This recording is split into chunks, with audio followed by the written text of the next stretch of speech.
Good evening and welcome to the January 11th regular meeting of the City of Arcata's Planning Commission. We're holding this meeting as a webinar in response to local efforts to reduce the spread of the COVID-19 virus. If you wish to make a public comment during the meeting, there are two ways. If you are on your computer, when the commission is discussing the agenda item on which you would like to speak, click the raised hand icon. When the public comment period opens and it's your turn, you'll get a notice. The clerk will unmute you and you'll have 2 minutes to comment. If you're on your phone, you can also join the meeting by calling the number at the bottom, calling the number and meeting ID all at the bottom of the screen. Press *9 to let the clerk know you wish to speak. When the public comment period opens and it's your turn, press *6. The clerk will unmute you and you'll hear a prompt and you'll have 2 minutes to speak. This meeting is now officially called to order. Director Loya, can we get a roll call, please? Yes, Chair Feasibility Elcock.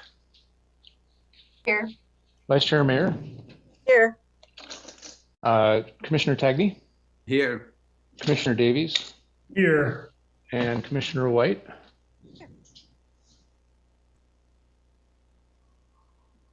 Commissioner White was muted, but I'll note for the record she is here. And Commissioners Barstow and Figueroa are not in attendance at this time. Oh, here comes Commissioner Barstow.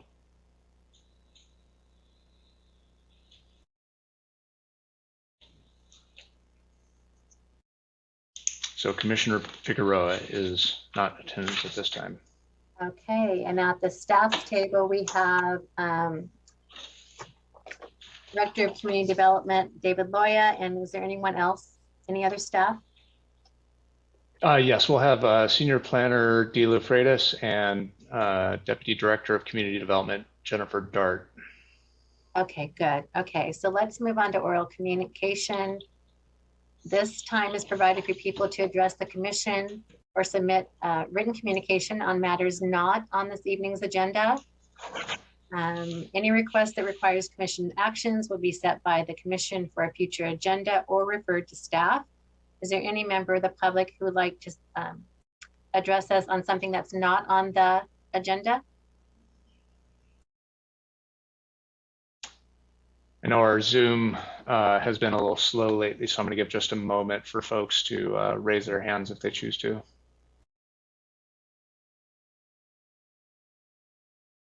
I'm not seeing any. Okay, on the consent calendar, the only items we have are the October 26th and the December 14th, 2021 minutes. Does anyone need to pull either of those items, or can we get a motion to approve those two items?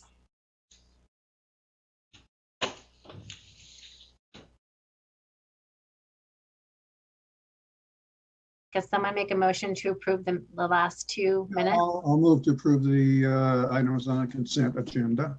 Okay, we have a first by Commissioner Barstow. Do we have a second? I'll second that. Second by Commissioner Tang. Can we get a roll call, please? Commissioner Barstow? Aye. Commissioner Tagney? Aye. Commissioner Davies? Aye. Commissioner White? I was also absent on the 14th. You can abstain if you wish, but you can also, because it's procedural, vote to accept the minutes into the record. Aye. Vice Chair Mayer? Aye. And Chair Feasibility Elcock? Aye. The motion approved. So tonight we have one public hearing to consider this evening.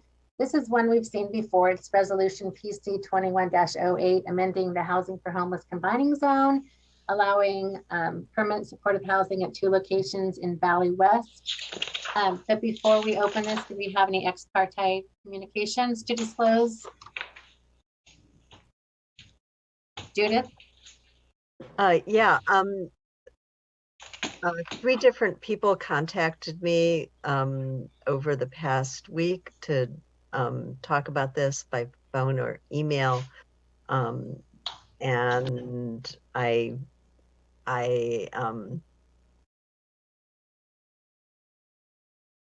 don't recall their names, which I'm apologizing about. but I just did want to disclose that. Yes. Okay, thank you. So before we ask for a staff report, this one's a little bit different because I guess I have a question for the commission. Based on the council's actions on January 5th, you know, this pretty much resolves, kind of a done deal. The council's already taken action. We're only seeing it because this is a procedural issue. You know, we're continuing it. We agreed to, but in the meantime, it got approved. So I guess I'd like to hear from the commission on how we'd like to move forward. Do we even want a staff report? Do we want to just open it for public comment for anybody that is tuning in deliberately to comment on this? Or how do we want to handle this, commissioners? Commissioner Davies? I mean, I feel personally like we spent a lot of time discussing this. And as you mentioned, since subsequent to our 2 meetings thus far that we've spent discussing it, the council's passed it. I'm ready to move on from this issue myself and spend our time attending to other commission items. Does anyone else want to comment on that? Or do you agree with Davies? Commissioner Tagney? I just want to agree with Scott on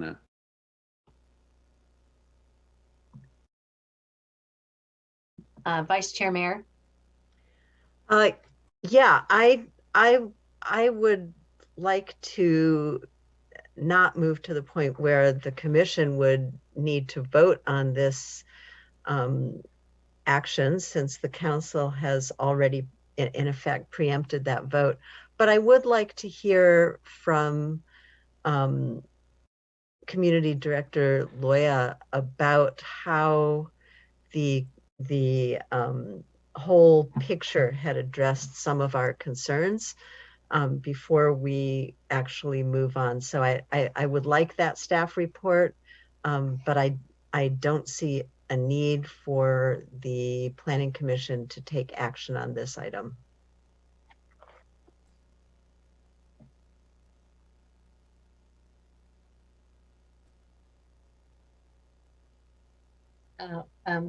Commissioner White, did you have your hand up? I was just going to say, if there was a member from the public who came to address this, that we might give them the opportunity. And I concur also that I don't see any reason for us to spend a whole lot of time on this.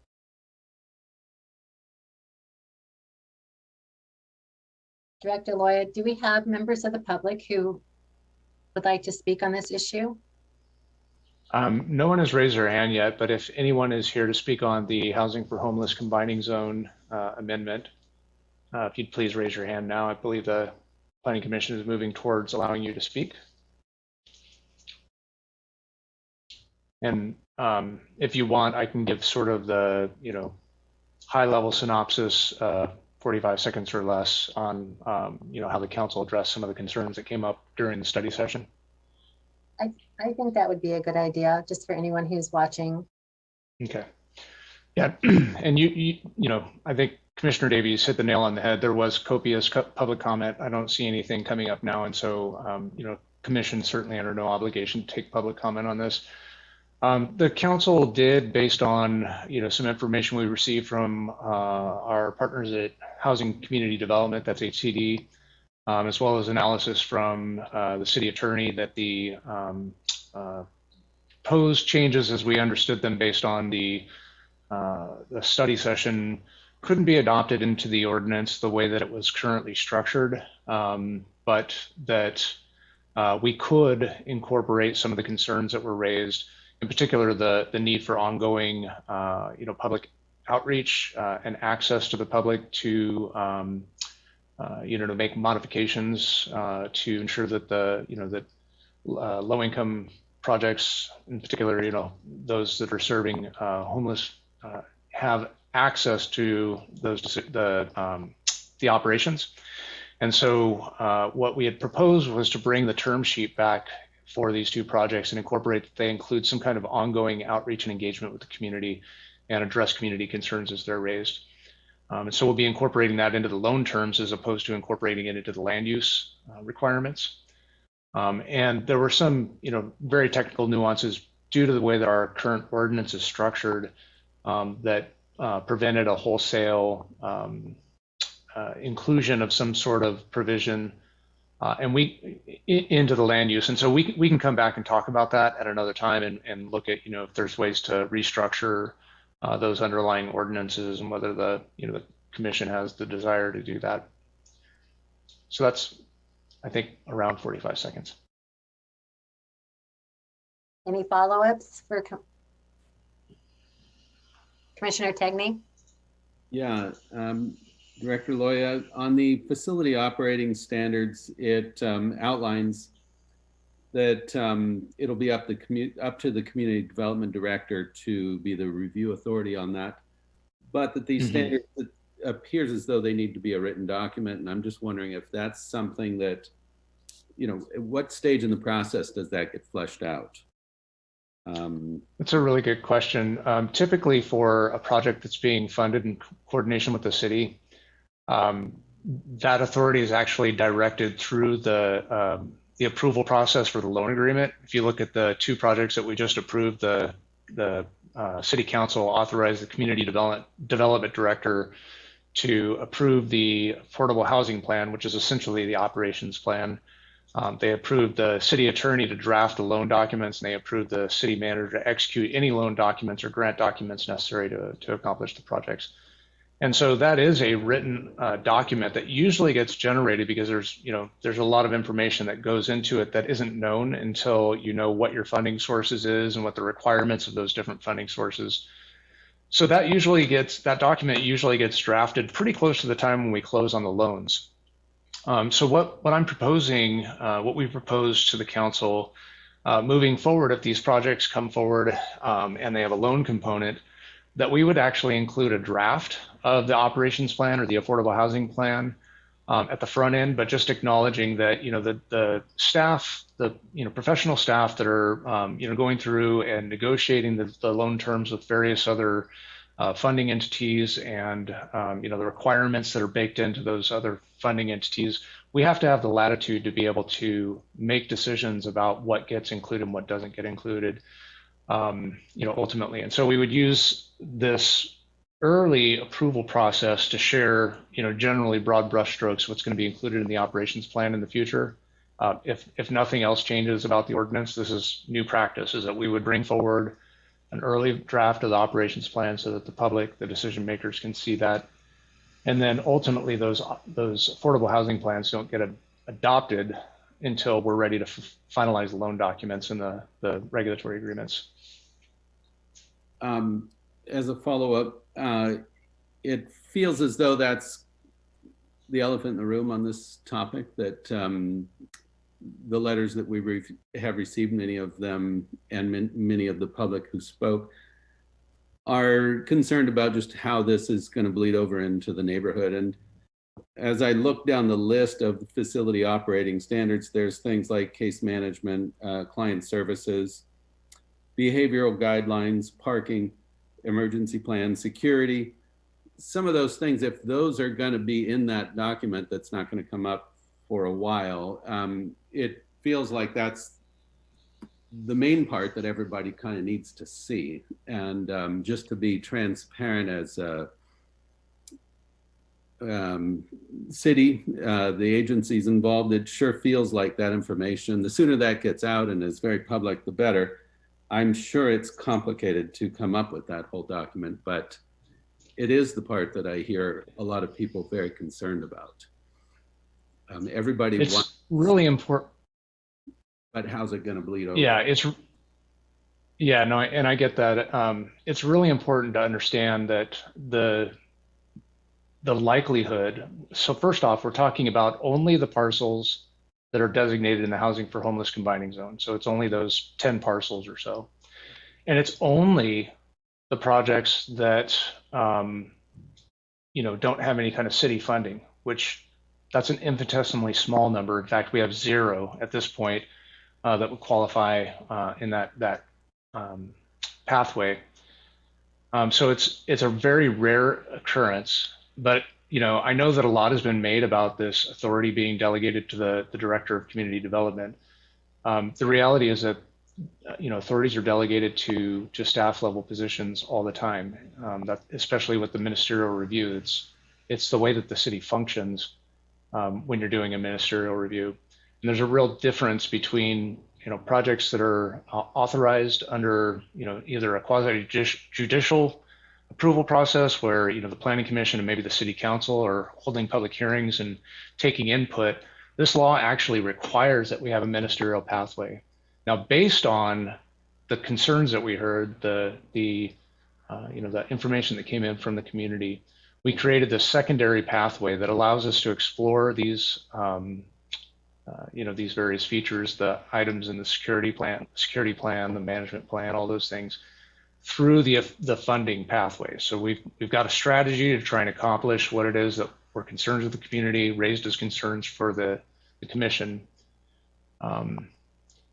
And based on that very limited number of sites where this would be allowable, as a principally permitted pathway, as a non-discretionary pathway, there's actually very, very little likelihood that these projects would come forward and have no public review in the first place.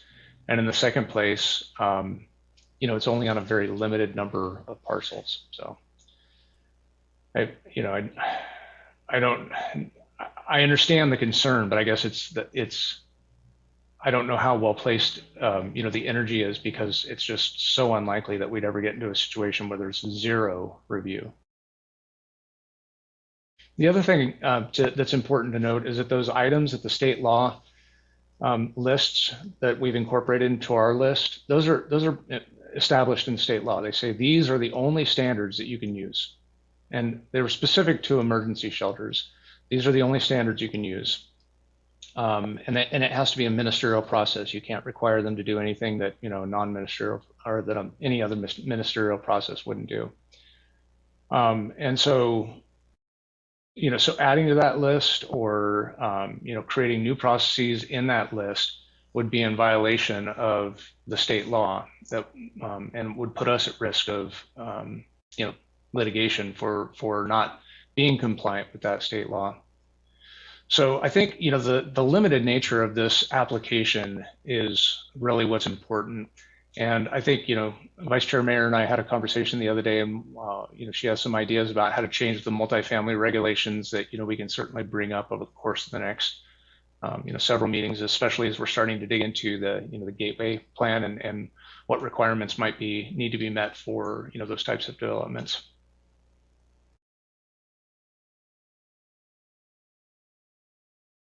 Any other questions? Yes, thank you. And I just really want to emphasize that what I'm talking about here is just two properties that are furthering this whole topic. And it's really the behavioral guidelines.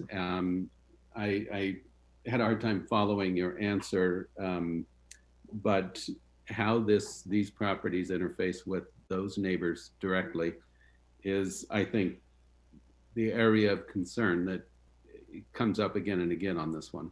So when and where we can see those guidelines will be a very big curiosity to this project and to this neighborhood. So yeah, before we leave this topic, I just want to be really, really clear that the state law does not allow us to have any standards that are above and beyond any other multifamily housing type for permanent supportive housing.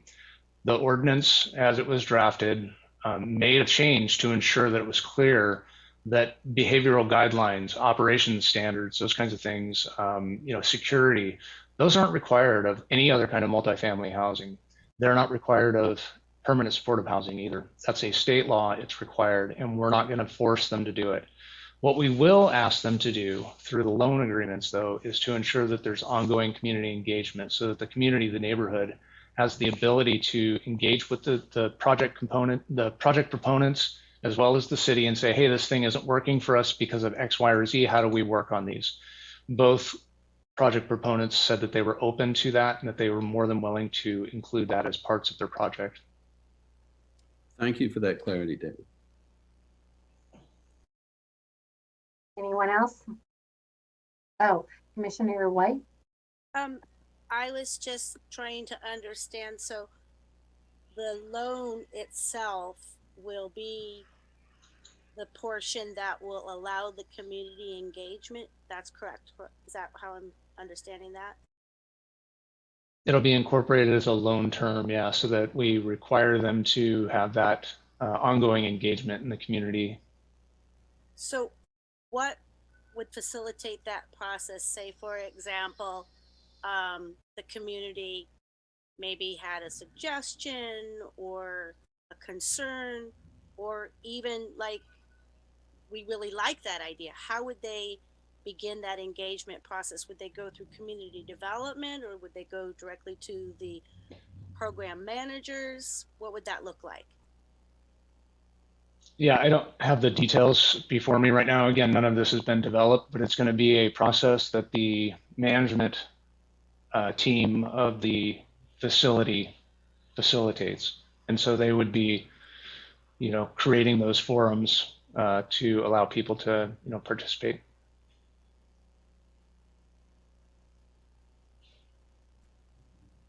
Any other questions? Or is there any member of the public who has a question?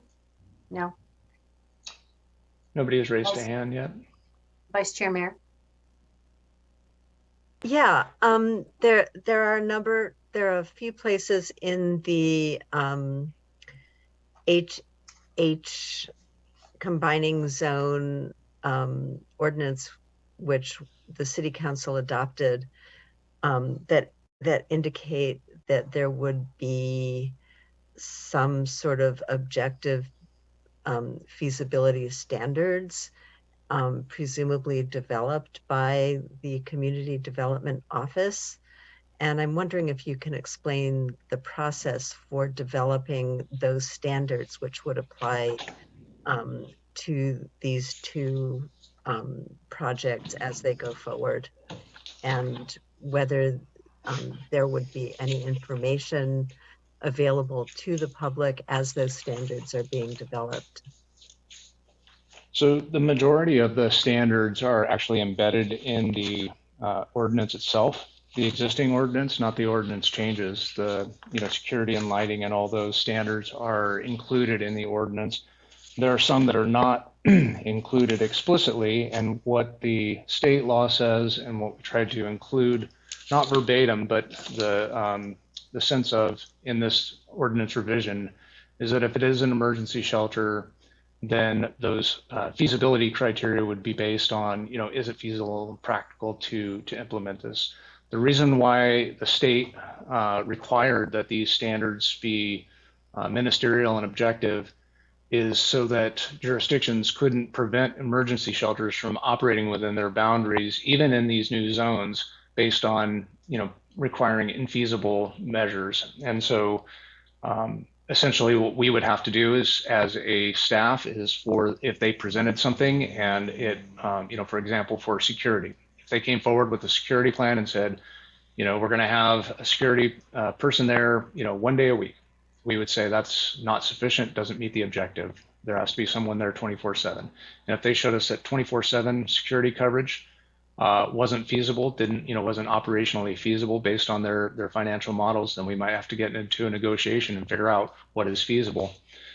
But the standards, lighting, gathering, all those things that are the primary features that are in that list are already embedded in the ordinance. And so we're not developing anything in terms of, creating new standards. They're already in the ordinance. Anything that's related to, another housing type, so transitional shelter, for example, if someone's operating a transitional shelter, they come forward, they show us the plan sets, and they're proposing to do that in a house, single family standalone house, or maybe a single family with an ADU. We would look at the single family standalone ADU requirements in the code, everywhere else in the code, and we would apply those standards to the transitional shelter. That's what the state law tells us we have to do, and that's how we would do it. So this is what I mean by a ministerial decision. There's nothing really, there's no big decisions that are being made here. There's nothing, really outside the box. These are all baked into the code already. They're either building code standards or their zoning code standards that we can look to and say, does your project conform to these, with the exception of, for example, the lighting requirements and the security.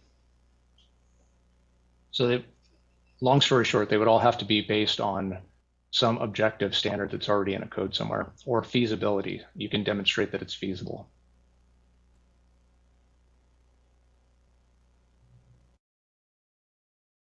Any further questions?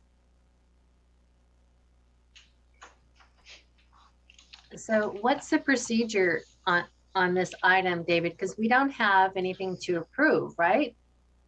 So make a motion. Well, this was a public. What? Right. This was a public hearing item that was continued to this meeting, and so if the commission wished to, they could adopt the resolution making a recommendation that the council, adopt this ordinance. You can make changes. This is the range of options here. You can make changes to the ordinance and then adopt the resolution, or you could just close the hearing item, recognizing that the decision's already been made by the council. Yeah, maybe a motion to close this public hearing item due to it's already been approved by the city council. I would like to make that motion, given the fact that the council's already taken action. I would like to make a motion that we close this item and move on. Okay, we have a first by Commissioner Davies. Do we have a second?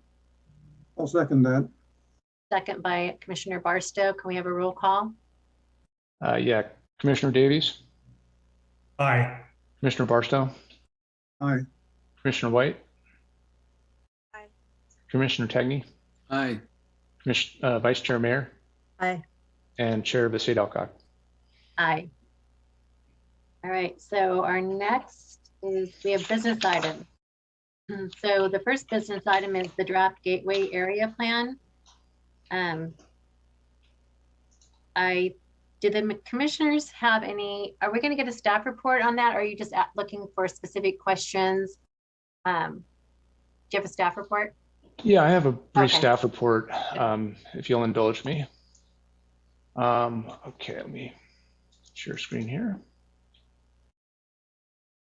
Okay, first, I want to recognize that, we're always, we're like a snowball. We're constantly gathering new people to this effort. And so I just want to refresh folks on how to get involved, how to stay up to date as to what's going on with the infill redevelopment program, and a little bit about how to get engaged. Let me update this page here. For one thing, I just want to recognize our fantastic community development staff who've been working really hard to try and make this page more useful. We've been getting feedback from the public on the organization and the usefulness of this page, and so we've tried to respond and modify as we will continue to do so throughout the engagement process. And so folks out there in TV land, tell us what you think of our new page. If you Google Arcata and SIRP, S-I-R-P, that's Strategic Infill Redevelopment Plan, the very top hit is going to be the page we were just on. This has all the information about content that has been created. It talks about what is infill, what the SIRP is, the gateway plan, what the general plan is, so on and so forth. Importantly, what I want to point to here is the how do I get involved? And so a couple of primary ways to get involved. One is to sign up for e-notifications. If you go to the sidebar here, e-notifications sign up, you click on that link, you'll get to a page eventually. It looks like this, and you want to sign up for this long-range planning and community visioning. We'll send out notifications to updates to the plan. We'll send out notifications around when we're having engagements, and we're looking forward to a couple of really cool engagements coming up in January and February. The first is that you'll see on this upcoming presentations to city committees, January 11th, that's today, we're doing this Planning Commission hearing. On the 18th next week, we'll be at the Transportation and Safety Committee. Now in these committee meetings, when we start having the committee meetings, we're really going to try and dig into some of the technical details. So if you're a transportation wonk or you're interested in alternative transportation or you're concerned about crossings and intersections, come to the Transportation Safety Committee meeting. We'll be talking about that, and again, there'll be open format, so a lot of discussion to answer your questions.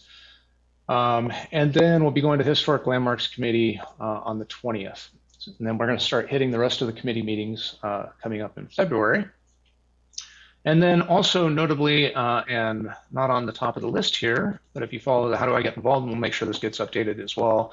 We're going to be having an in-person open house plan for January 21st and 22nd at the Arcata Community Center. Information is on the website here for dates and times. We've heard a lot of people say, hey, look, I just can't participate on Zoom. I don't have access. You know, this is difficult for me. I'm challenged because of this, that, or the other to be able to engage with you. I want other forms. We're struggling right now with COVID, and this Omicron thing is just going completely off. And so we're providing this open house as a way to really spread out the number of people that will be in the room at any given time. We'll have a lot of self-guided stations that folks can go to and interact with the material and provide feedback. We'll be bringing that feedback back to the decision makers. And so this is a great opportunity if you haven't yet had a chance to participate because you're not on Zoom, or if you know someone who's not on Zoom, please let them know the 21st and 22nd. We'll be holding an open house. It'll be staffed by a staff member who can answer your questions about the Gateway Plan, and we'd love to see you there. And again, the Community Vision Survey is still open. Please take that if you haven't taken it yet. So that's how to get access to information about the plan itself and how to get involved with the ongoing engagement. Again, the plan is available on our website. And what I've got tonight is let's see, got for you tonight is a little bit of a choose your own adventure. And so really I like to, follow the lead of Planning Commission. The draft has been out since the 1st of December. And, we've had several walking tours. We've had several, stakeholder meetings. We've had, various types of engagements. What we haven't had yet is a real in-depth dive into, questions that the Planning Commission may have. Now, we're not looking for a solid recommendation tonight. In fact, we strongly urge you not to set too entrenched an idea as to what you think your recommendation ought to be. We want you to make sure that you hear from the community, that you hear the public engagement, that you have time to ruminate on this. But we do have time tonight and an opportunity to, either, at the Planning Commission's, desire, we can either open it up and hear a question and answer from the community, or if the Planning Commission already has a set of questions and you want to dig into this document, you want to look at the policy language, or like, why did we, do X, Y, or Z on, mobility? The night is yours. You tell us what to do. I've got the document here. I've got all of the various sections of it page marked here. We can talk about any section of it, the plan relationship, how do the nuts and bolts work? What was the inspiration? Looking at opportunity sites, how do those work?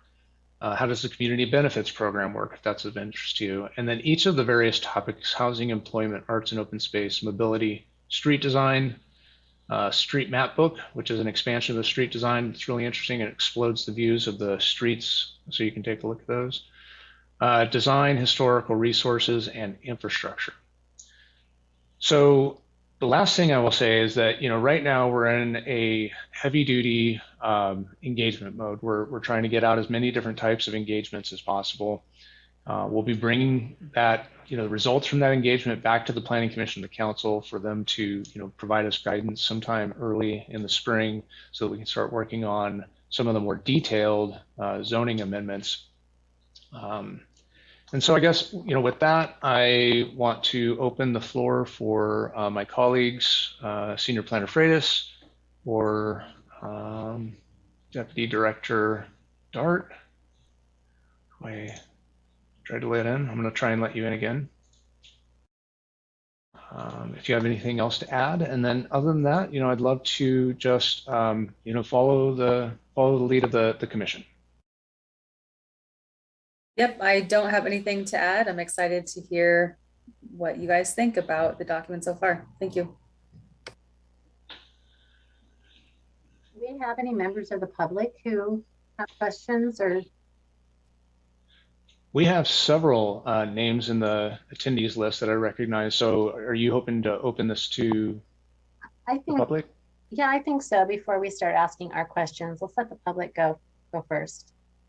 Okay, it's a great approach. So if you have questions, comments, things you wish the Planning Commission to dig into, you can raise your hand, use the raise hand function, and we will invite you in to speak.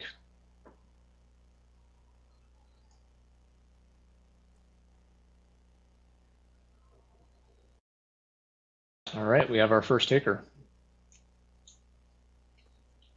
Hi, Go can ahead, you hear Betsy. me okay? We can, thank you. Okay. Hi, my name is Betsy Elkington, and I teach at Redwood Coast Montessori, at which our new high school campus is located in the 10-pin building, so kind of right in the heart of this project. And I having a little bit of trouble kind of navigating some of the online resources and the maps, but we're building this community garden just across the bike trail from the 10-pin building, and I'm really interested in the sort of role of the green spaces and how those will be accessed by the community. If you could speak to that a little bit in a little bit more depth, that would be really helpful, I think, as we're visioning potentially what this community garden could become. I don't even know if it's really able to be in the plan, but I'm hopeful for our school and for the community that it will be able to be there. Thank you. All right, thank you.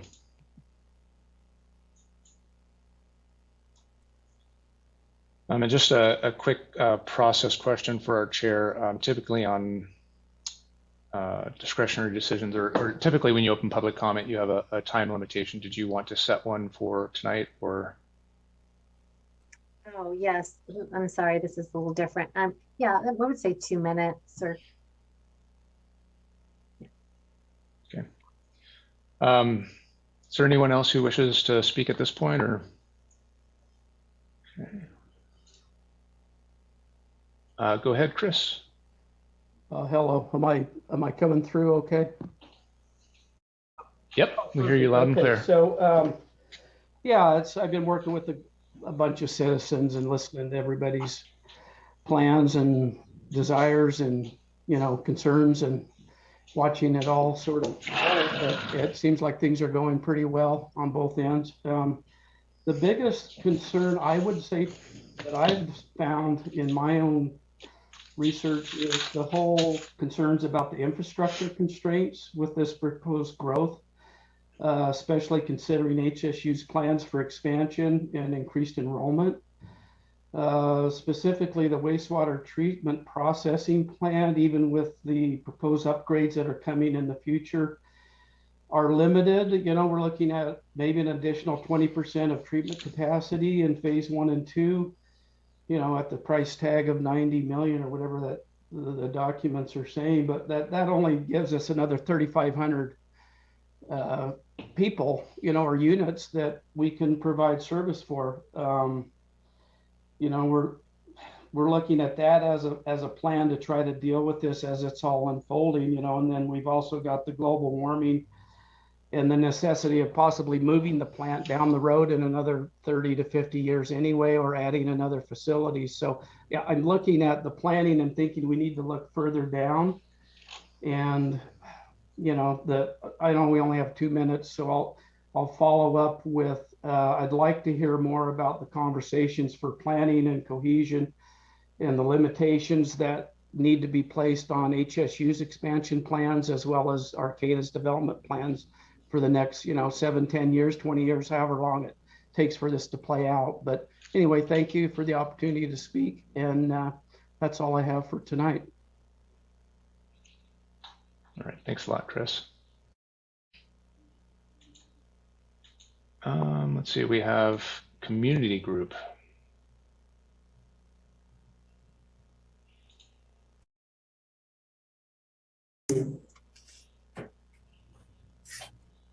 All right, we can hear you now. Hello, can you hear me?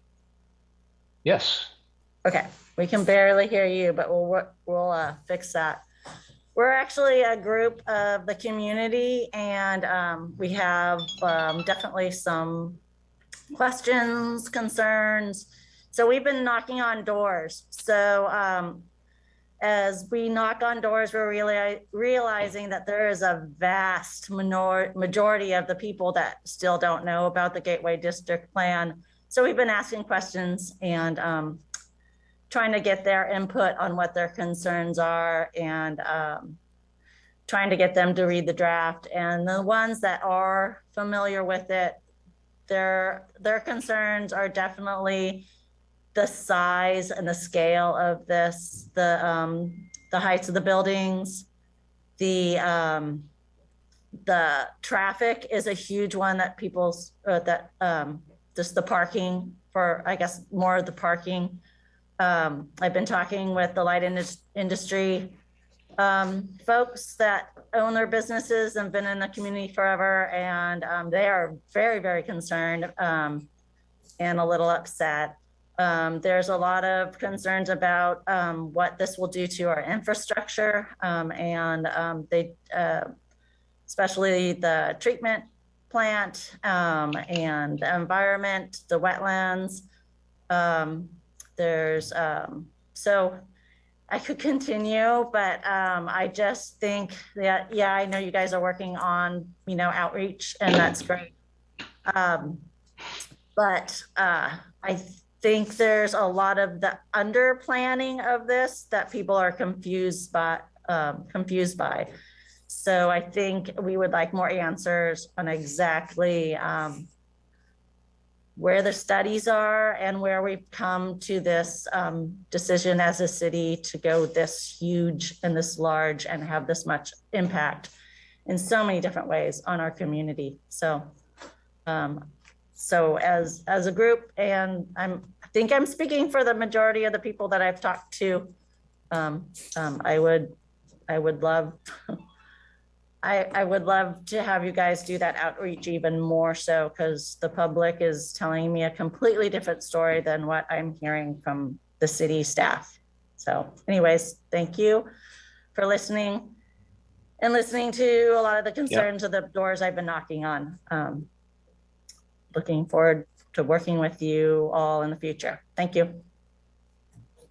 Great, thank you. Yeah, and appreciate the work that you're doing individually to help spread the word.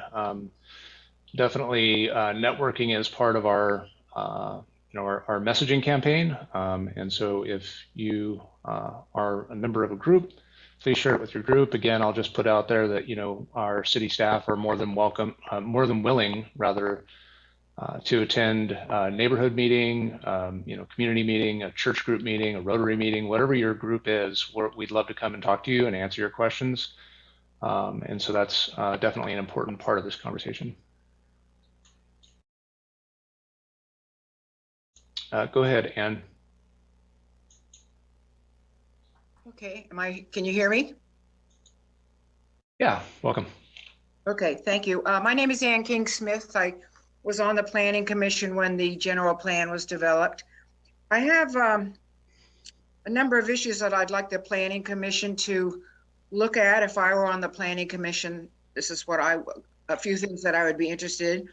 And I think one of the things that should be included, one of these is to be included in the Gateway Plan, is a discussion of how we got to the number of 3,500 units, what 3,500 units would represent in terms of the percentage of increase in population of Arcata.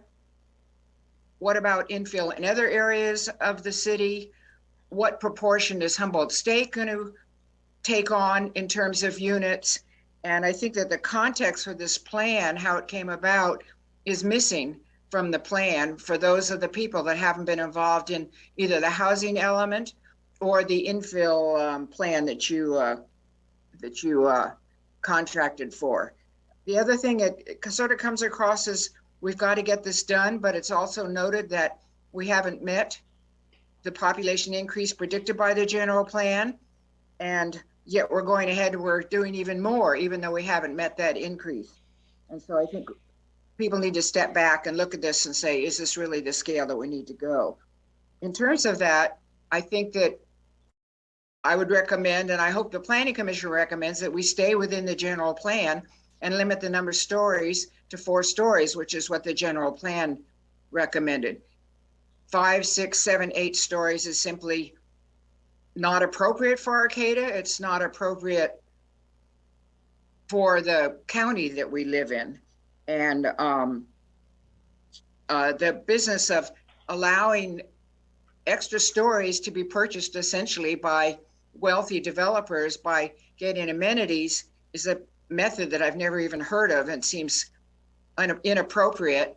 The amenities that are listed for the most part should be requirements for any project. And the last thing I'd like to ask the commission to consider is the form-based and streamlined development standards, where essentially you think you can get enough standards so you can have ministerial approval of projects, which means there's no public input, there's no planning commission review, there's no city council review, and you're getting a cookie cutter to try and get projects, which does streamline them, but then you're not doing planning and you're not learning, and we're not getting to sort of organically develop. And I'm sorry, I just was going to ask for you to wrap up your comments. It's a little over 2 minutes at this point.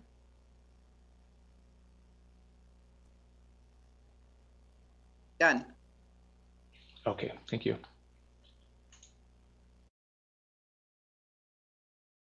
Okay, Greg, go ahead.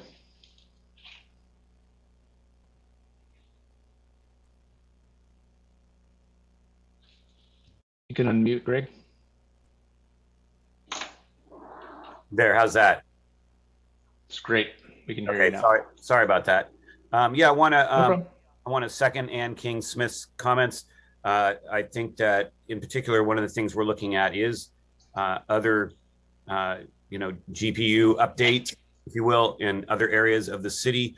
And we do need to know whether there's any planning for that type of thing going on right now. And if so, then CEQA, I think, would require that those are noted and what the conversation is right now at the city. Also, we are looking at the Humboldt Bay sea level rise adaptation plan. And this is nascent for us. We're just starting to kind of dig in here. But preliminarily, it does look like there will be saturation levels in the lower parts of this plan area where the 8-story buildings are being planned.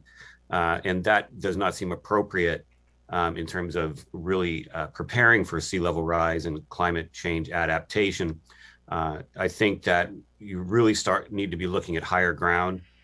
Another thing that's concerning is, and this may be off the mark here, but I really don't think so, is that coincidentally, the college needs about 10,000 more beds. And at the same time, the city is planning 10,000 more beds. So I do think, as Ann mentioned, we need to know more about the state's involvement with the city, the conversation that the state and the city is having over these types of issues. I think the city should be releasing documentation that has been traded, information traded back and forth, conversations with state officials. What is the state planning for us?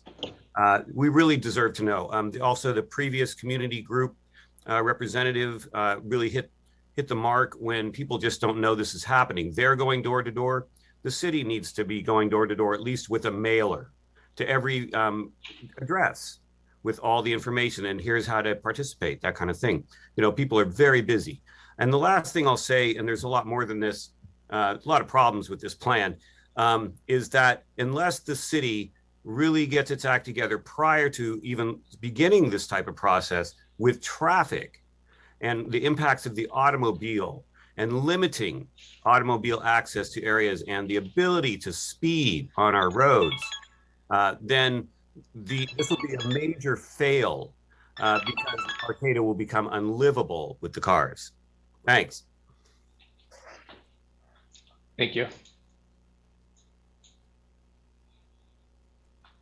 Okay, I am not seeing any other hands right at this minute. Okay, thank you. We got a couple more that popped. Okay. We had a couple more that popped up. Sorry. Go ahead, Jim. Hi, thanks, David. I'm going to hit again on the marsh treatment plant because I think it deserves discussion. The Arcata marsh treatment plant is due for repairs and upgrades. Phase 1 has yet to begin. The phase would mostly just address the present demands. The Gateway plan calls for 3,500 new housing units, more than likely a population increase of 7,000 people. This does not include the first floor commercial facilities, which would add additional plumbing fixtures. In addition, HSU is planning a number of housing units. Also, in August 10th planning meeting, Director Lawyer explained that the Gateway will be the template for additional Arcata developments, combined possibly an additional 5,000 more housing units or more. How is the city planning to address the increase in the treatment demand when it has yet to address the present needs as far as what's going on with the repairs presently on the treatment plant? Thanks, that'll be it. All right, thanks a lot, Tim. And we have a call-in user with ending 7559. Hi, this is Connie Stewart.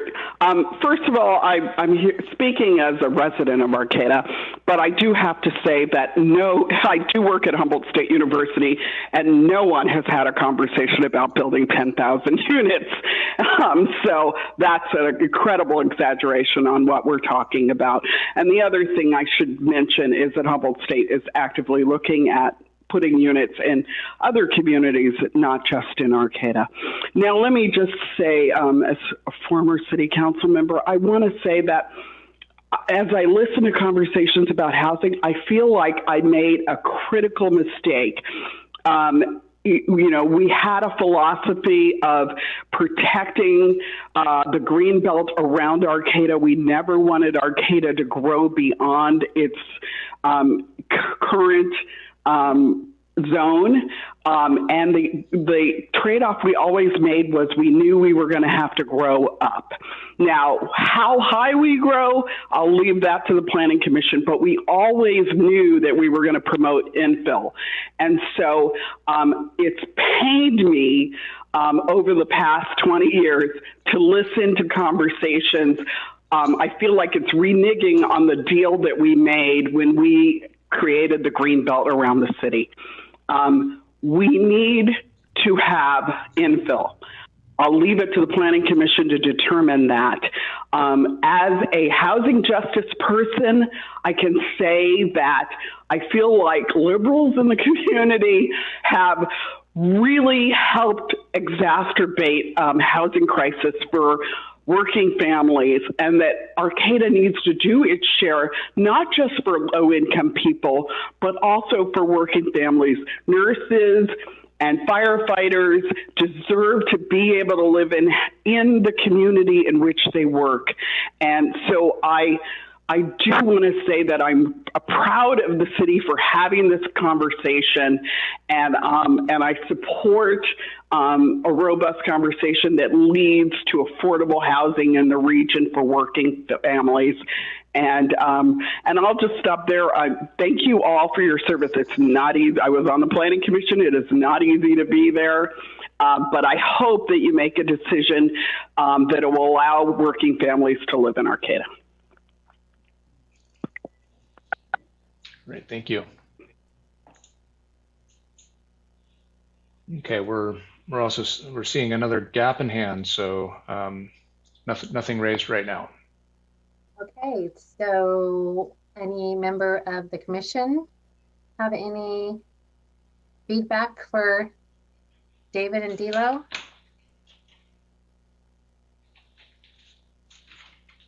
I can't see everybody.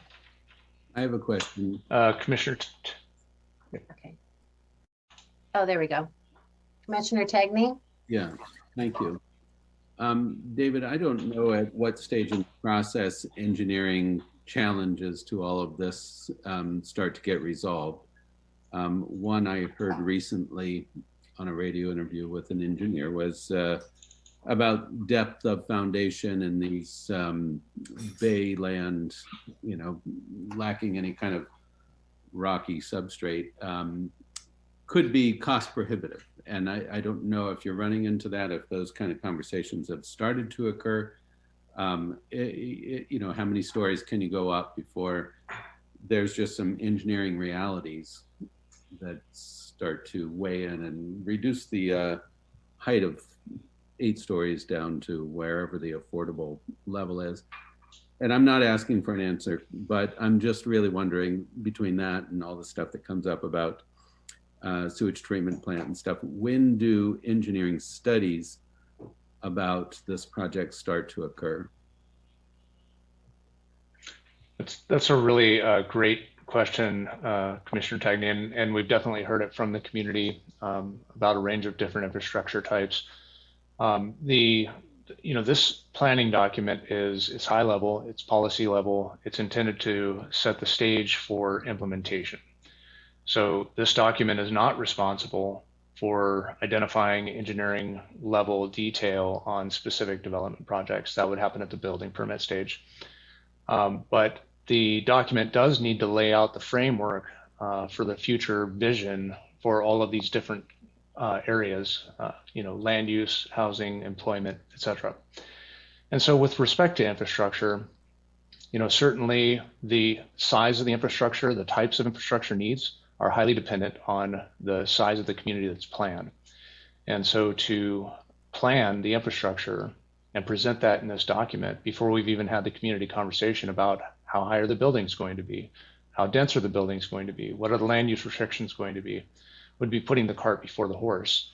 We have to understand what we're building to before we can start those engineering plans. And I'll point to a recent implementation of our General Plan 2020 that was a game changer for the community.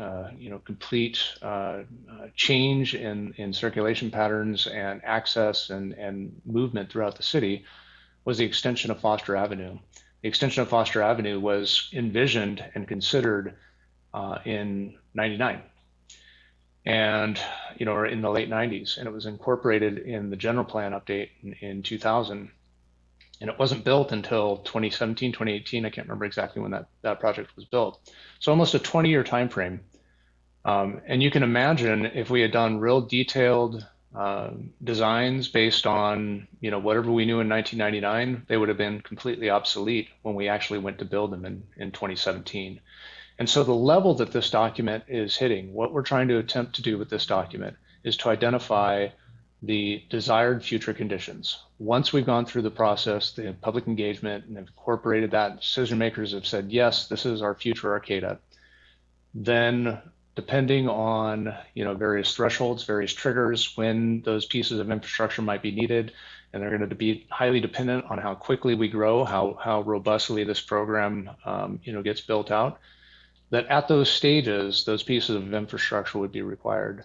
Some are going to be needed early on. You can't buy just a portion, for example, of water tank. You have to buy the whole thing. And so right now, based on our current need, we're planning to install an additional water tank to service what we call Zone 1, which is a large part of the lower lands in Arcata. That water tank is being paid for in part by grant funds. It's being paid for in part by user fees, and it's being paid in part by development impact fees that we levied on recent projects that were approved in the last, say, 5 years. And so we have a whole whole suite of strategies for financing that. And we're in the process of doing the designs. And, this is something that, again, we knew we were going to need when we adopted the general plan in 2000. So the difference between project implementation and plan development, there's a wide gulf there. We do have to do enough environmental analysis on these updates to ensure that we've adequately addressed and identified the mitigations that are required to offset any environmental impacts that will result from this planned growth. And those would be identified and programmed into the plans ultimately. But there's a broad gulf between making a plan, yes, we want to do this, and then actually doing it. So I hope that helps. Yes, thank you very much. Vice Chair Mayor. Vice Chair Mayor. Yeah, thank you very much. And I'm glad that this gateway process is going to be ongoing, that we've got nearly a year to be working on it, perhaps more. And I'd like to make a request, which is that we take advantage of the opportunity to link explicitly and directly any gateway plan to the local coastal program update. And I think that the concerns about infrastructure with regard to the sewage treatment plant, to the ability of soils to support large buildings, all of those things really point to the need to address decisions in these two plans in tandem, and not to pretend that somehow we can work on one in one corner and the other in the other corner. And secondly, and I've said this before in other contexts, but since Connie Stewart actually did speak up just now, I'd like to make a plea for the city and HSU to discuss mutual needs in the open, in the context of this plan, and to make sure that the public participation process in this planning effort and encapsulate and encourage an open and transparent approach by HSU with regard to the university's needs. There are a number of places in the city where a previous lack of transparency and openness have caused some serious problems. And in this case, I think we have an opportunity to do it differently. And I'm super, super glad that Connie Stewart, with all of your experience, is going to be engaged in this process. But the more upfront and transparent the city's interactions with HSU, HSU's interactions with the city on this one can be, the better off we're going to be in developing this plan and others. So. Yeah, we've, just to respond real quick, we've definitely made an effort to engage, in particular, HSU students through, the planning efforts leading up through the housing element and the infill market study. We'll continue those efforts, and certainly to the extent that the university and the city council, the city manager's office, develop those co-engagements, if you will, we'd certainly welcome that. And just to the LCP, I do want to let the Planning Commission know that we are absolutely working in tandem. The ideas from one plan are being leveraged into the other. And the intent is ultimately that the portion of the Gateway Area Plan, once it's adopted by the city, that's in the coastal zone, that will then be submitted again for a local coastal program update. So that'll be, we'll have a couple of quick successive LCP updates, a comprehensive update from our 1989 plan to revise and become consistent with our current zoning and current thinking. And then as soon as the, and that's on some grant deadlines as well, coming up in the early part of this year. And then as soon as we have the information or the adopted Gateway Area Plan, we'll turn around and do a subsequent update to that comprehensive update to incorporate the Gateway Plan. So those planning efforts are definitely going on simultaneously and informing one another. Commissioner Davies. Yes, I just wanted to say that one of the comments that I hear most regularly about the perceived impacts or anticipated impacts of the Gateway project is the question about cars, which I find so baffling in some ways for a progressive city like Arcata. My understanding really is that the short answer is there's no way we could expand the population housing availability the way we need to and plan for everyone to have a car. Is it not is it not accurate that the city's view on this is that not providing space for every new housing to have their own parking is going to be an important part of this, and that it will drive, it's very connected to increasing the viability of public transport? Yeah, that's a great way to sum it up. First, I think a lot of people have heard us say this plan de-emphasizes, parking, and they've translated into the city isn't providing any parking. The plan absolutely does, call for both on-street and off-street parking into the future, and so that'll be a component of it. It de-emphasizes, though, it based on, again, the engagement that we've had, the direction we've received from council. You've hit the nail on the head, Commissioner Davies, that we're not intending to provide one parking space for every unit, recognizing that for every parking space that you're taking away some housing. And so that policy balancing, do we want to make sure that everybody has a free place to park, or do we want to make sure that there's places for people to live? The council and the commission has historically come down, and we've created this plan based on direction that we want to have places for people to live. There are some creative ways that we can, approach ensuring that there's adequate or maybe even excessive parking. It might be better use of land to have, parking structure, for instance, and maybe that parking structure can accommodate more parking than the on-site uses require. And in that way, that parking structure could help facilitate parking for other uses that are off-site. Because, this plan is not going to eliminate parking or people using cars. And if we did that and we said, look, in addition to, you can subtract that from your height, for example. So, if you're allowed a 5-story building and you do 3 stories of, parking, then you would have an 8-story building and wouldn't count that as an 8-story building. We'd count it as a 5, and you'd be required to provide the amenities for a 5-story building. That would be one way of, tilting the balance, this policy balance back towards cars. If we said, hey, this is important for us to have cars. Now, again, there's another lever. Each of these different levers, pulls in one direction or the other. People have said, look, 8 stories is just way too big for Arcata. It can't be done. And so to the extent that the community conversation leads us to the idea that we want to increase density, but we just don't want to increase it that much, you're going to reduce the amount of, housing that you have and potentially the amount of parking that's available as well. So these are all of the sort of policy weighing that we need to do. We've created a plan. This draft plan right now reflects, our best interpretation of the public engagement to date.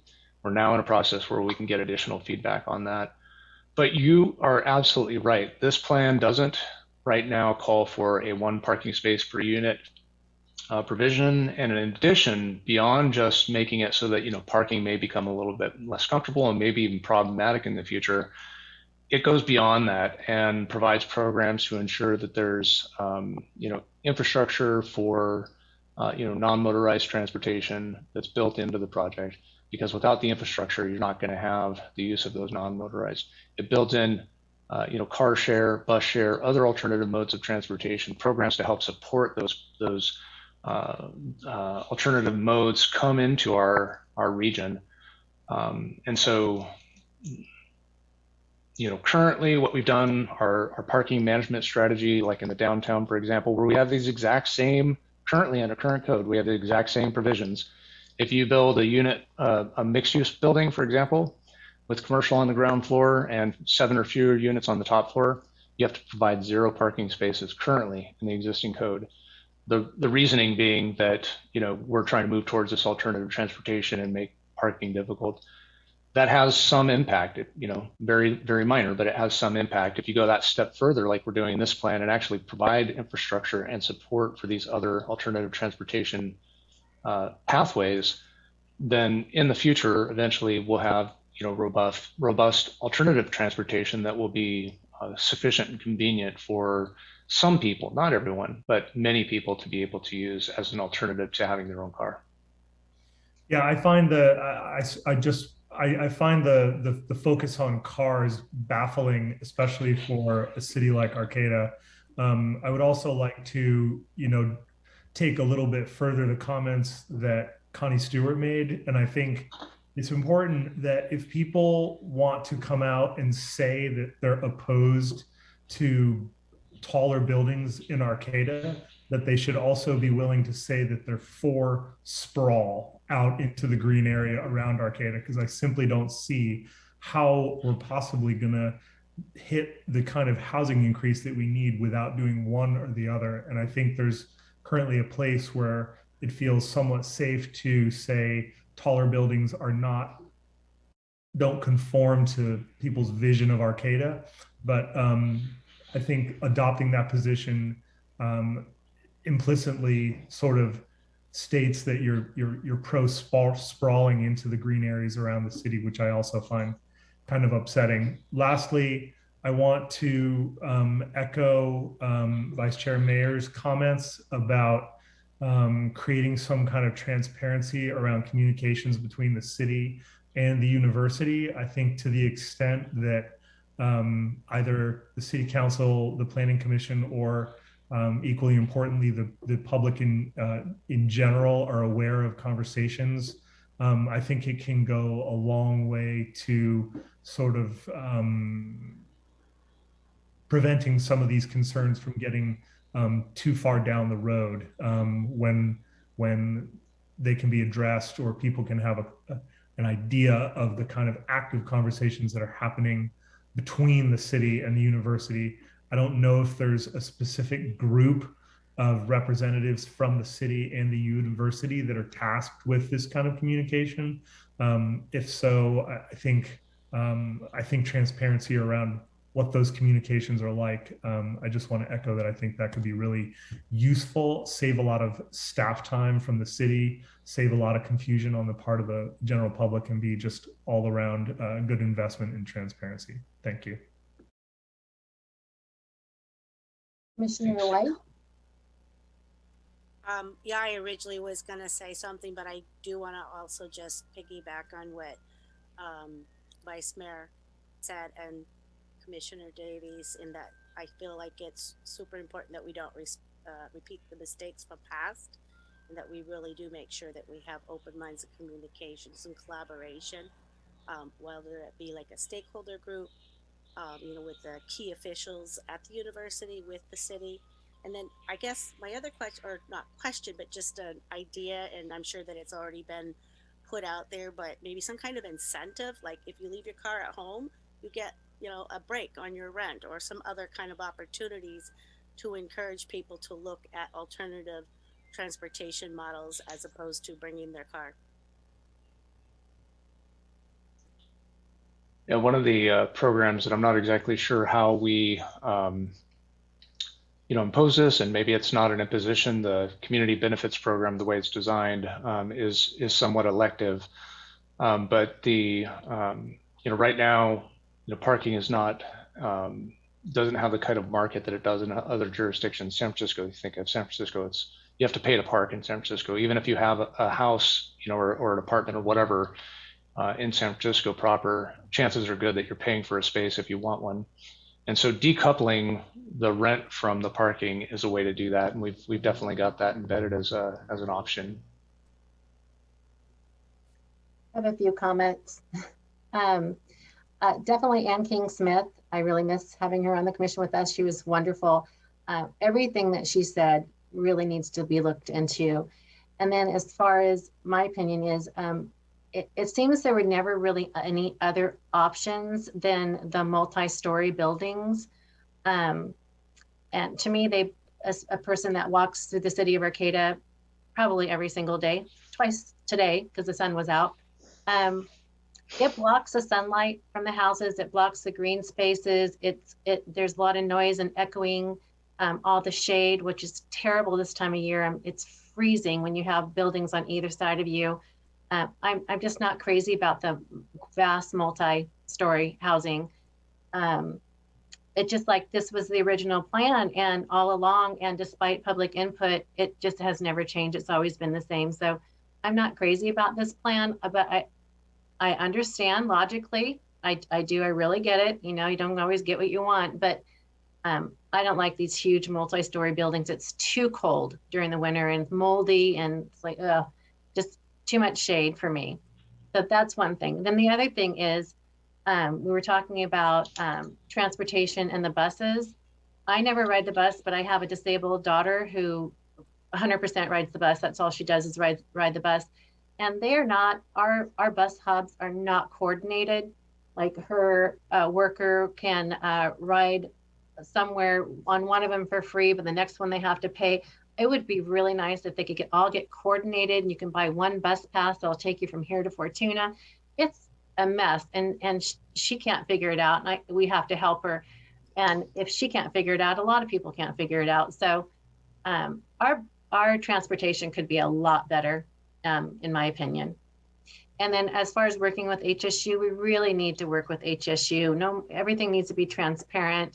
I grew up here in Arcata. I benefited my whole life from having HSU here. I mean, they're just wonderful anyway, but we need to really work together as a team, because it hasn't been that way. That whole village thing was really caused a lot of conflict, and it didn't need to be that way.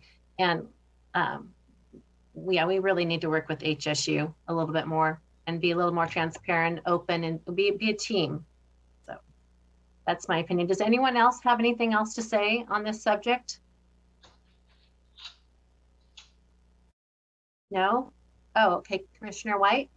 Oh, I guess I did ride the bus for some time because I wanted to see how efficient our bus service was. And I concur, we can do better. I think that if we do that, people are more likely to ride the bus. I know that we've talked about making buses free at one point, and I know that that would be quite costly. There are match grants out there.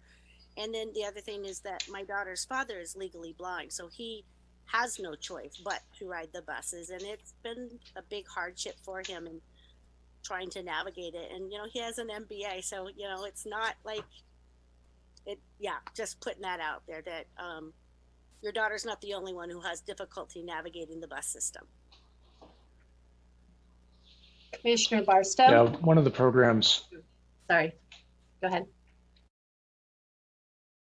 I just wanted to highlight, because the conversation around the buses, that we do have a program in the plan that essentially allows for a bus pass program similar to what we did on Sorrel Place, where each of the units gets a bus pass.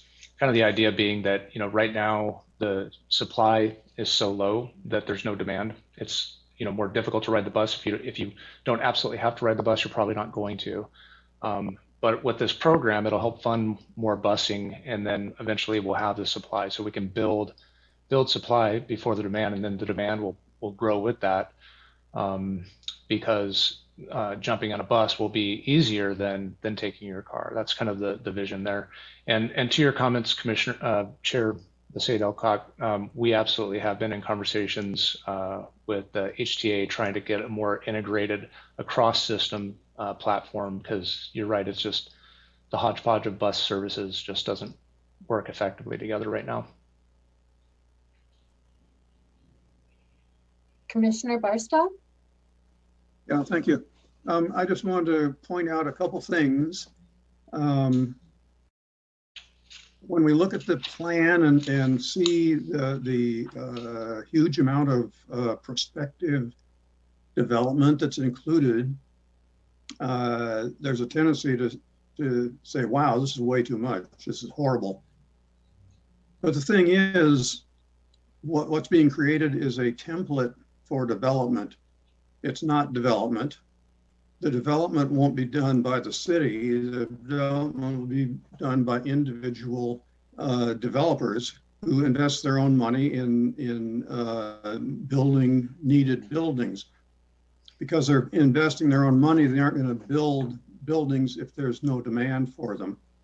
So what we're looking at is a very long range plan that may never be fully built out, because it's going to depend on voluntary actions by private property owners.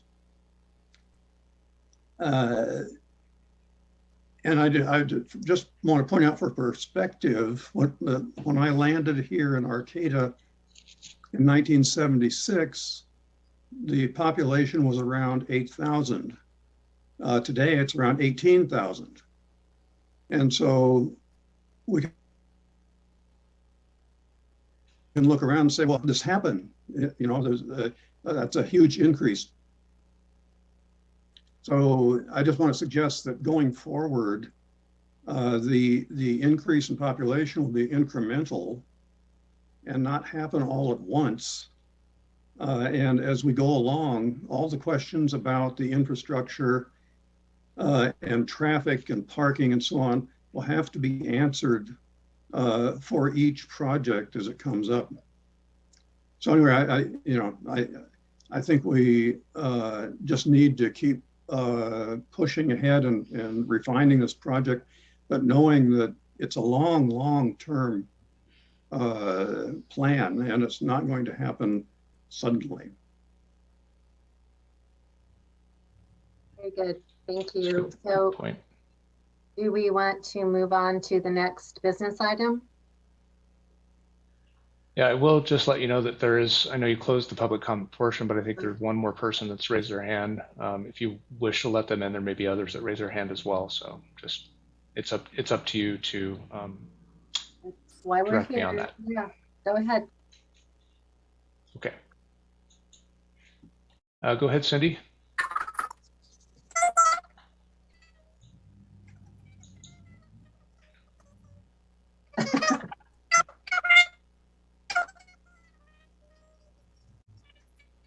Cindy, I don't think we can hear you properly.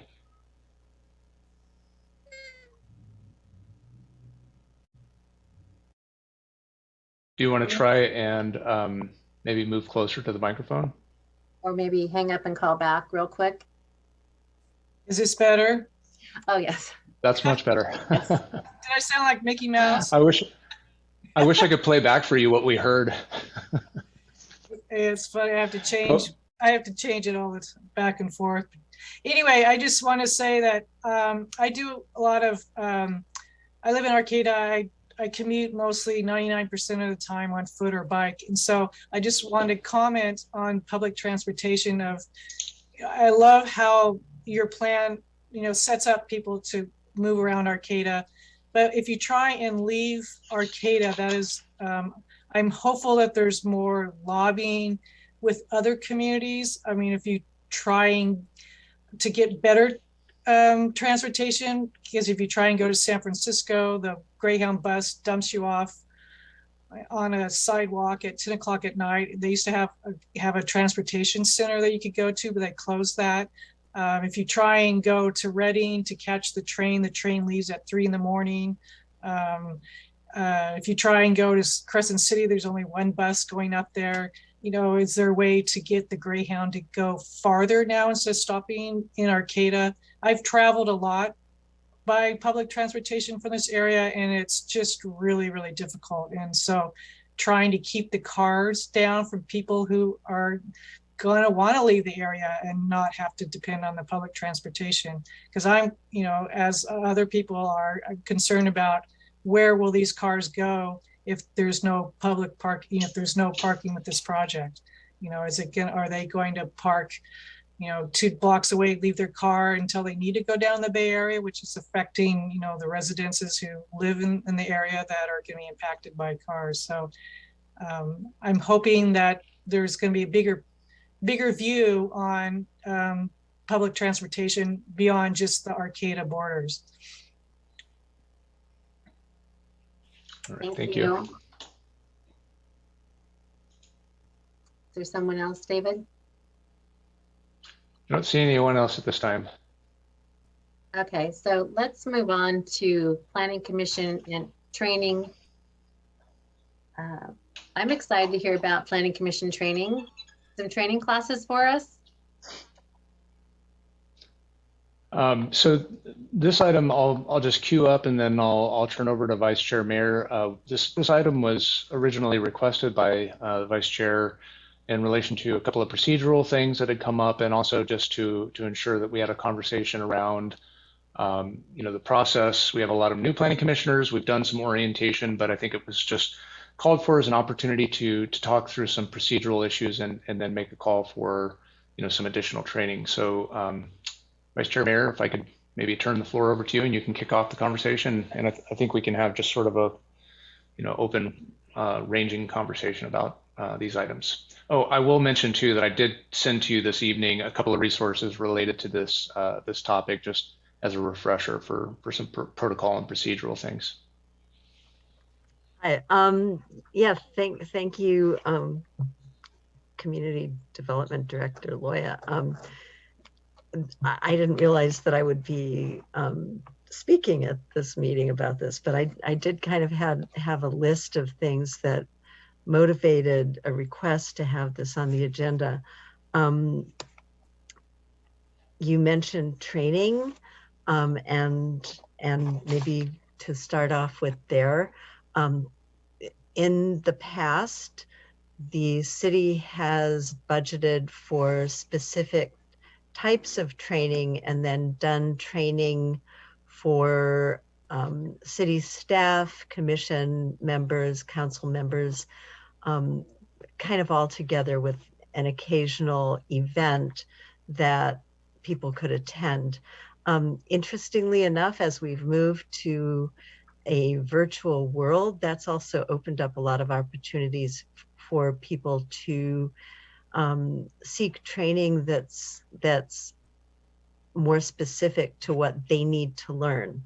And right now, because we have a fairly new set of planning commissioners and a very new set of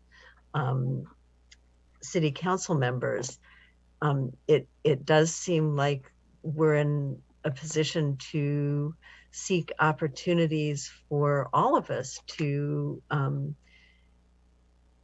get some training that we specifically need as a commission, but also as individuals. We're all coming from different places with different sets of skills and experience. For several years, we've all had CEQA training at various points. We've had training with regard to historic resources. We've had a number of different opportunities, all of us together. Right now, and I think over the next year, we're not looking at events where a group of people will physically get together in a very large room and get training by some outside source. There are a number of online and virtual and web-based training resources that I would love the city to be able to benefit from. The Planning Commission, city staff, and members of other committees, as well as the city council. One of them is the Planetizen training base. It's a subscription-based service, which I've kind of pointed out to various staff members as a resource over a few years. It's not super cheap, but it's also a great bargain, and I'd love for the city to make that available to commissioners. There are also a number of organizations that the city is a member of with their own training resources. If there's a way to extend those to planning commissioners, that would be terrific. The Institute for Local Government is one of those. And there's also a possibility of training through the Association of Environmental Professionals, the American Planning Association. So while we're still doing some budgeting with the City Council, it would be terrific to see those opportunities made available, not just to the Planning Commission, but to city staff and the City Council and members of other committees as well. So that was one of the training issues that I wanted to bring up. A second one has to do with the protocols that the city council adopted years ago, and has been renewing every couple of years, or revising, or at least reviewing every couple of years. And it has to do with, among other things, what planning commission members need to think about in interacting with other city bodies. And some of those things came about as a result of bad decision making or problematic decision making by some individuals, which resulted in problems for the commission as a whole. But it would be great to have an opportunity to review those expectations and to talk about them with the Planning Commission. And if there are changes that we'd like to recommend, that might be an opportunity to do that as well. And the third thing that came up, and this also has to do with potential conflicts of interest and introduction of bias, had to do with the degree of detail that was in the minutes. And I know that city staff has sort of looked at how to make the minutes both clear but also really consistent between issues across time and from one meeting to the next. So that was kind of the reason that I put in a request that we should talk about the protocol and training issues conveniently on the same day that we're going to be talking about the Planning Commission's report to the City Council.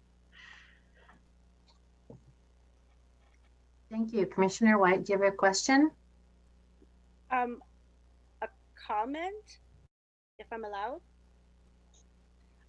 I agree, or I got real excited when I saw the training because I feel like I know I could still use some. I used my own funding and took local government planning. I own the California book that Judith had recommended to the Planning Commission, as well as the planners, and I'm also a member of the APA planning.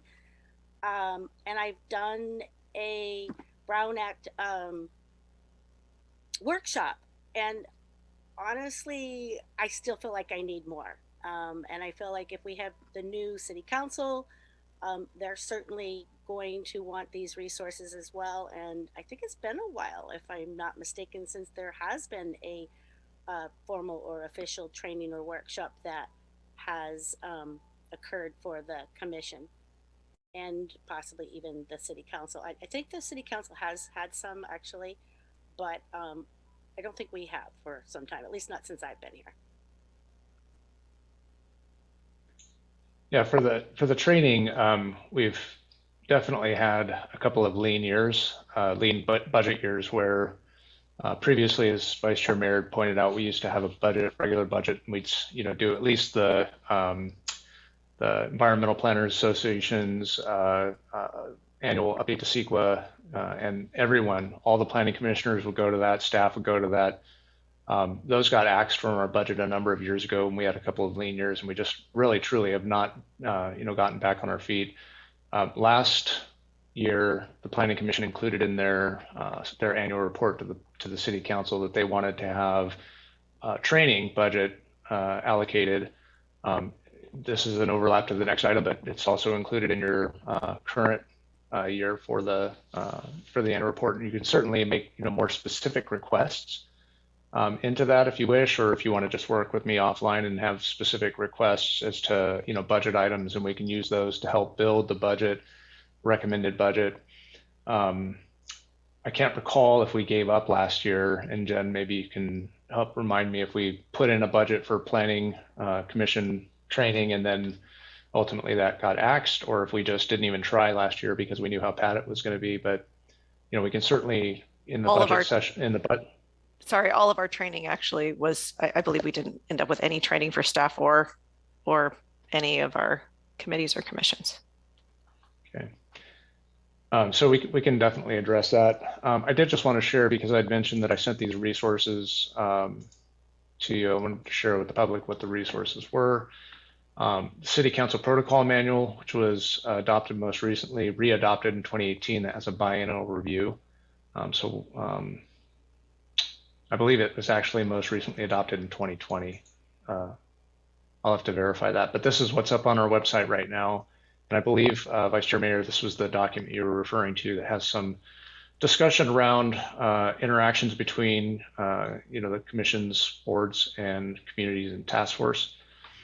And so this is a great resource for you to kind of read through. It's really directed at City Council's protocol manual, but a lot of it really is applicable to other boards and commissions. The other document that I shared with you is the League of Cities Open and Public. This is one of a series of documents, and they've just produced these really succinct, easy to understand, plain language descriptions. This one's on the Brown Act. And so this would be good for you to review. It talks about, good public process. And then lastly, I provided you this, the Planning Commissioner's role, which covers a range of topics. And again, this is by the, I believe this is an ILG production, League of California Cities, excuse me, as well. And this range of topics, I mean, it really is, again, these are, fairly short documents. It's only 11 pages long. It has real succinct nuggets that you can, really wrap your mind around easily. We did have a training, an in-house training with this document within the last 2 years, but it's worth revisiting. So if there's anything in any of these documents that you wanted to dig into now, Vice Chair Mayor put forward the concept of maybe digging into this a little bit, the protocol manual. But if there's anything that you wanted to go into in any of those other documents, happy to give an overview or just jump into specific topics as well.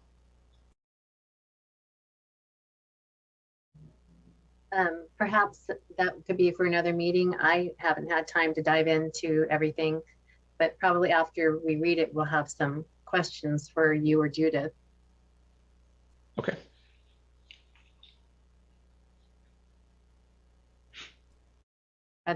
All right. Are we ready to move on to the next business item? Planning Commission's annual report.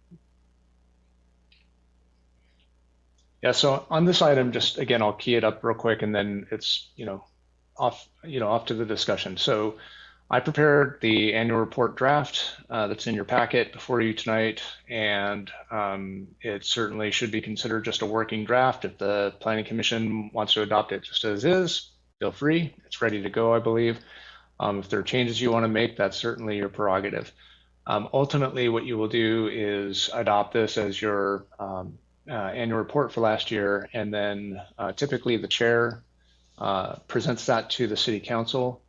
And the scheduled date for that is the 19th. So next City Council meeting to provide that to the City Council. If for whatever reason you can't make a final decision on it tonight, we can always move that date. And certainly if the 19th doesn't work for the chair, you can appoint anyone else on the commission, probably starting with the vice chair, to present that to the council.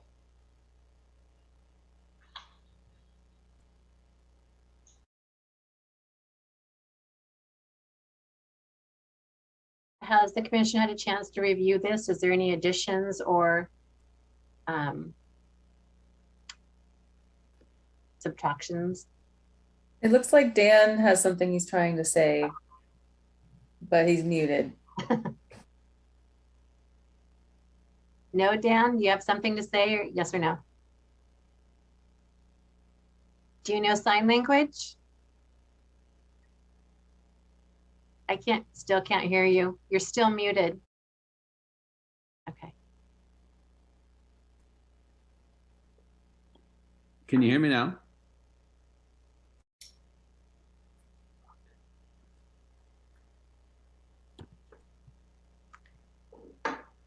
Commissioner Tagney, did you have a comment about the annual report?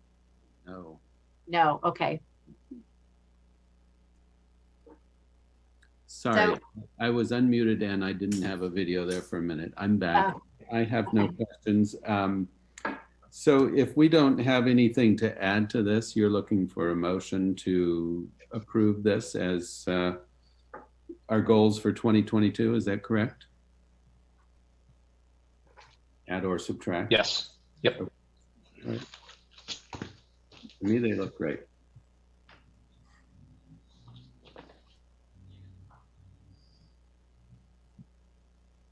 So this is the report for 2021.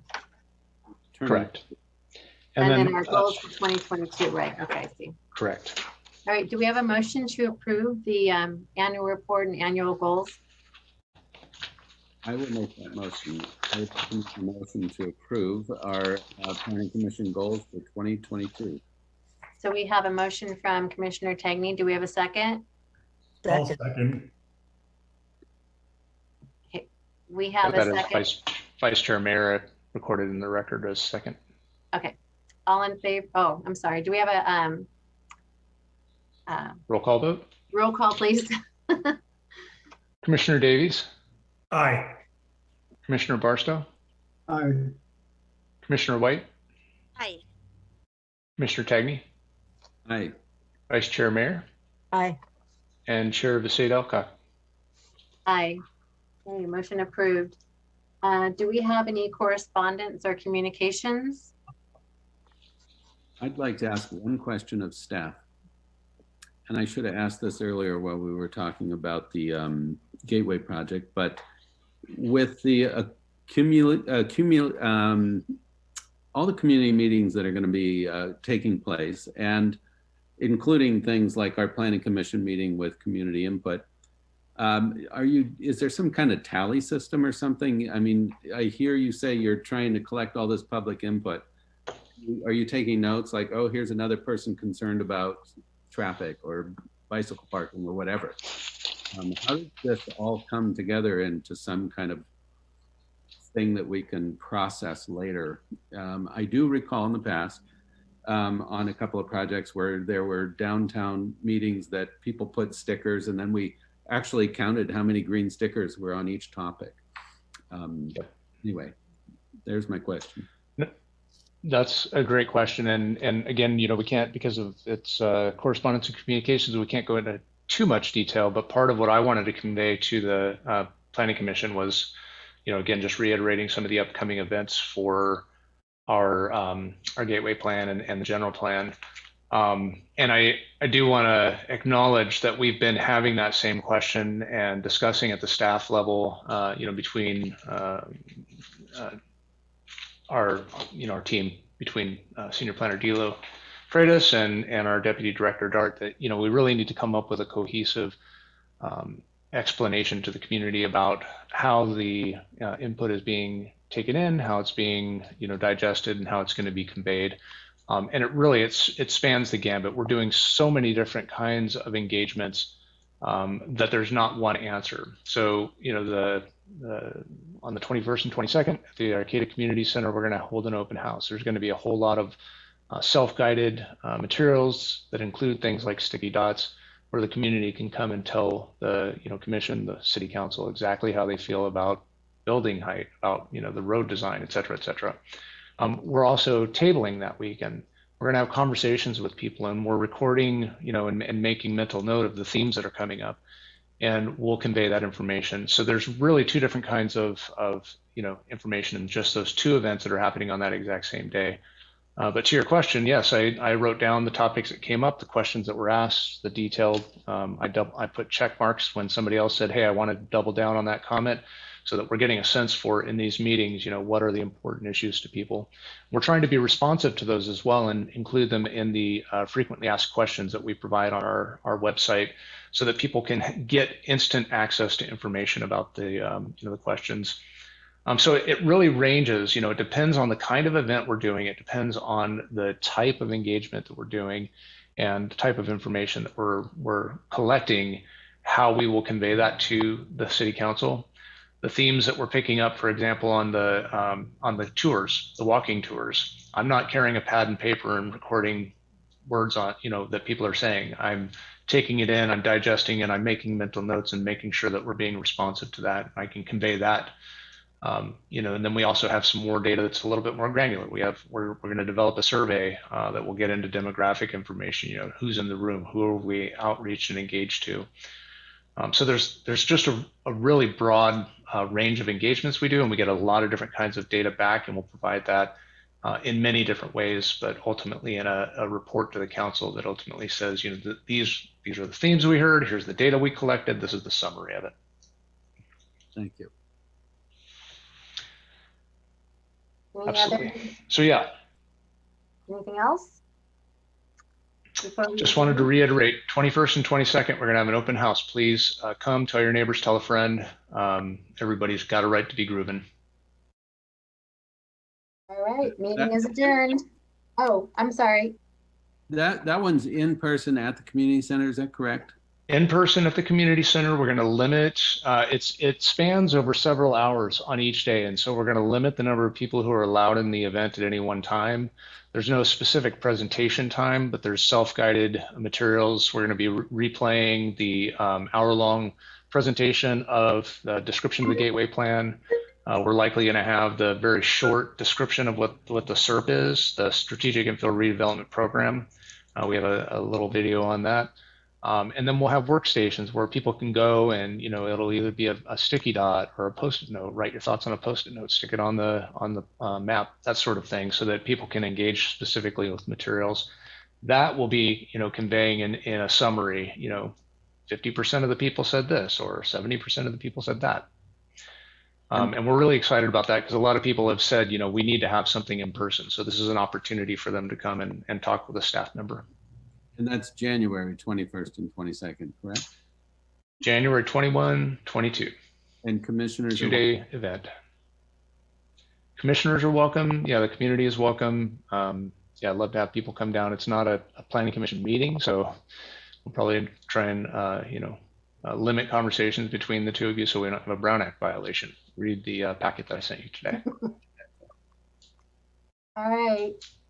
Okay, meeting is adjourned. Have a good evening, everyone. Thank Bye. you. Thanks, everybody.